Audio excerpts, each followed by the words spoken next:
This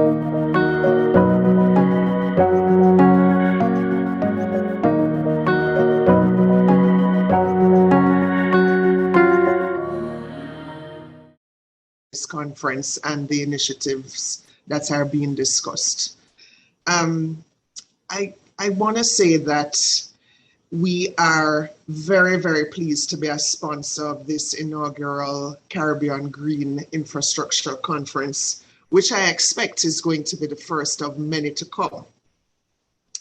In particular, we appreciate the alignment between the central theme of the conference, which relates to promoting the use of green infrastructure as a nature-based solution, and our regional focus inside the IDB on implementing climate change mitigation and adaptation programs across Latin America and the Caribbean.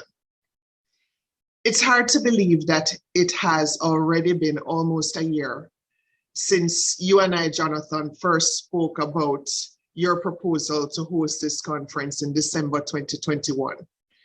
Indeed, to see this event coming to fruition so marvelously is a testament to the dedication of your team and your unwavering belief in your own abilities as a regional NGO. So congrats to I Am Movement for that.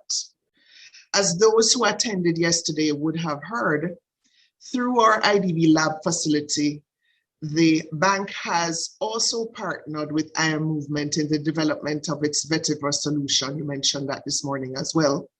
And we are delighted with the progress on that program, to the extent that we are gathered here to showcase this green option as an infrastructural alternative to resolve development issues.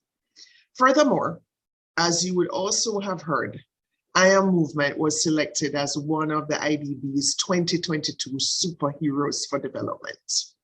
So lots of good news. The emphasis on nature-based solutions is a growing trend within the IDB, and our commitment to this approach has been demonstrated in the establishment of our Natural Capital Lab program, which serves as a one-stop shop for the IDB group to drive innovation through conservation, landscape, regenerative agriculture, biodiversity, and marine ecosystem financing. It is through this program that we are testing new models or approaches in natural capital financing, accelerating the deployment of new technologies, creating enabling regulatory frameworks for innovation in natural capital, identifying entrepreneurs and projects and supporting them with risk capital and linkages to innovation ecosystems, and working with anchor companies in valuing and leveraging natural capital in their supply chains, to name a few. Many, if not all, of these measures are relevant to the core elements of discussion at this event. And we hope that Trinidad and Tobago and the Caribbean can continue to benefit from the bank's natural capital programming and financing initiatives. As I mentioned, we do recognize the strong connection of natural or green infrastructure in helping to address the impacts of climate change.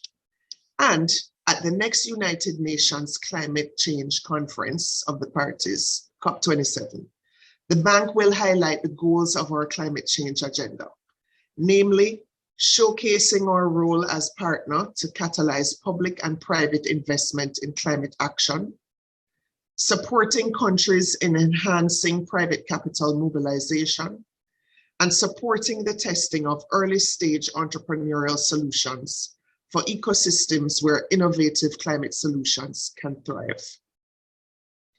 We also see the compatibility of a green infrastructure approach with the maintenance and sustainable utilization of the vast ocean and marine resources, which are critical assets of the blue economy of many of the island and coastal states of the bank.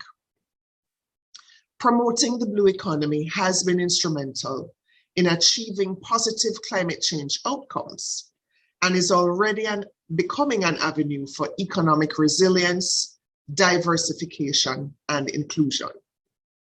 For example, we are partnering with Caribbean member countries in the development of blue economy roadmaps and action plans in Barbados, Tobago, and Belize, all of which have a strategic advantage in this economic model.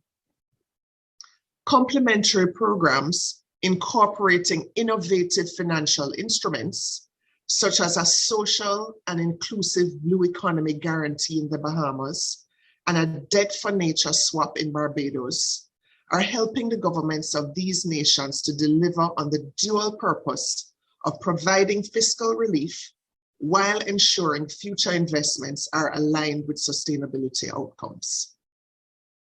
We will continue the strong support for the use of green and blue infrastructure as alternatives to a traditional approach to development, implementation, and management.